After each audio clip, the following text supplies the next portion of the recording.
So dito po sa chapter 3, at minsan nga nagpunta na sila Pedro at si Juan sa templo ng 3:00 ng hapon.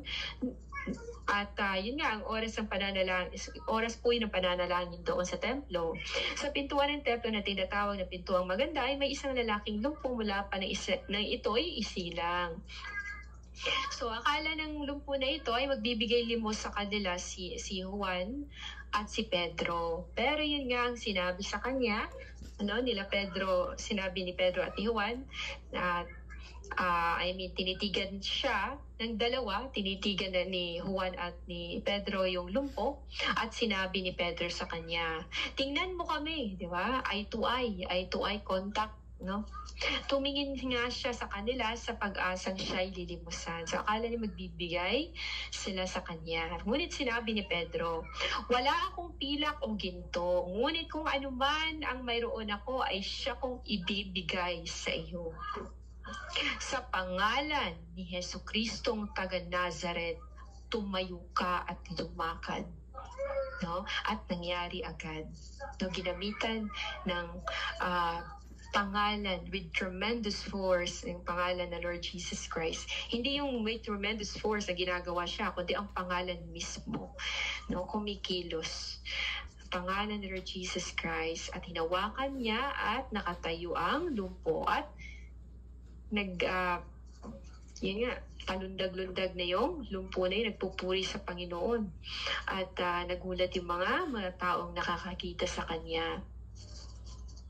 So akala ng mga tao na nagulat yung mga tao, iba yung tingin nila kay Pedro kasi nakakapagpagaling. So sabi ni Pedro, niluwalhati ng Diyos ang ating mga ninunong sina Abraham, Isaac at Jacob, ang kanyang lingkod na si Jesus na isinakda ninyo at itinakwil sa harap ni Pilato. Gayong ipinasya na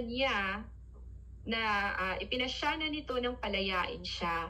Itinakwil ninyo ang banal at matuwid at hiniling na palayain ng isang mamamatay tao. Pinatay ninyo ang pinagmulan ng buhay, ngunit siya'y muling binuhay ng Diyos, at saksi kami sa pangyayaring ito. Kasi nga nagulat na ang mga tao, namamangha na sila. So kaya tinanong sila ni Pedro, bakit ninyo kami tinititigan? Akala ba ninyo'y napalakad namin siya dahil sa sarili namin kapangyarihan o kabanalan? Diba? Akala ba ninyo dahil sa amin? Dahil sa kamay namin? Diba? Kundi dahil sa pangalan na Jesus Christ sa kanila ipinako.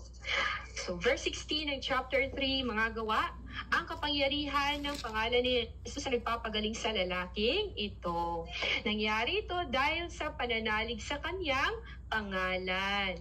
Ang pananalig kay Jesus ang lubusang nagpagaling sa kanya, tulad ng inyong nakikita. Susubukan ninyo ngayon, guys, yung may pananalig kay Lord Jesus Christ. Kung may makikita kayo dyan na may mga sakit na kailangan ilayhan, yun talagang manalig ka kay Lord Jesus Christ.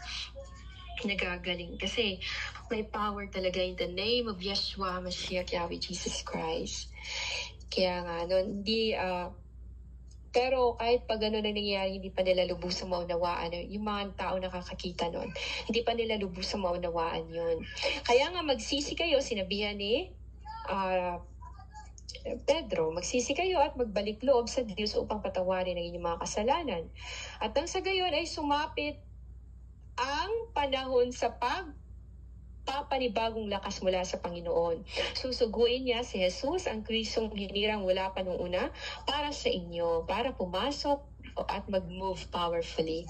Dapat munang manatili sa langit hanggang sa dumating ang pagbabago ng lahat ng bagay. Ito yung sinabi na susuguin niya si Jesus, ang Kristong hinirang wala pa nung una para sa inyo. Siya'y dapat munang manatili sa langit hanggang sa dumating ang pagbabago ng lahat ng bagay. Hanggang time na para sa rapture, time na sa nabaguhin ng mundo, etc. Siya'y dapat muna manatili sa langit. Yun nga, ayon sa ipinahayag ng Diyos sa pamamagitan ng kanyang mga banal na propeta, wala pa noong una. Sapagkat sinabi ni Moises, mula sa inyo ang Panginoon ninyong Diyos. Diba? Mula sa inyo, mabubuhay ang isang Panginoong Diyos. Magkakatawang tao ang Espiritu Santo, magiging tao, mula sa angkan ng Juda o Hodyo. Ang lahat ng mga propeta kasama si Samuel at ang mga kasunod niya ay nagpahayag din tungkol sa panahong ito. So, nag-predict na sila. So, napaka-importante talaga ang ang Old Testament, mga old books, guys, no? Mga old books sa Bible, ayun, Bibles daw. Yun nga. Ang lahat ng mga propeta kasama si Samuel ay nagpahayag, ayun nga, at ang mga kasunod niya ay nagpahayag din tungkol sa panahong ito. Ang mga pangako ng Diyos sa pamamagitan ng mga propeta ay para sa inyo. At kasama kayo sa kasunduan na ginawa ng Diyos at ng inyong mga ninuno dahil Hodyo sila. Diba? Ang covenant ay nasa Hodyo kasi. Kaya ang Diyos bumaba dito sa lupa, nagkatawang tao, nasa tribo din ng mga Hodyo. Doon din siya, no, pinanganak, nagkatawang tao. Doon siya sumibol. So yun nga, dahil ang pangako, dahil yun yung pangako niya para sa mga Hodyo, para kay David. At kasama kayo sa kasunduan na yun yung kasunduan nila ng panoon. Nang kanyang sabihin kay Abraham, pagpapalain ko ang lahat ng angkan sa daigdig sa pamamagitan ng iyong lahi. No? Kaya nga hinayaan ng Lord na hindi lahat ng Hodyo ang tatanggap kay Lord Jesus Christ kasi para ma-extend ang grasya, ang salvation doon sa mga Gentiles, hindi Hodyo, hindi pinili para ma-save din sila. Kasi nga, for God so loved the world that He gave His only begotten Son. So hindi lang sinabi ni Lord na for God so loved the Hodyo and He gave His only begotten Son, kundi sinabi niya for God so loved the world. Ayun. Kaya matapos buhayin ng Diyos ang kanyang lingkod sa inyo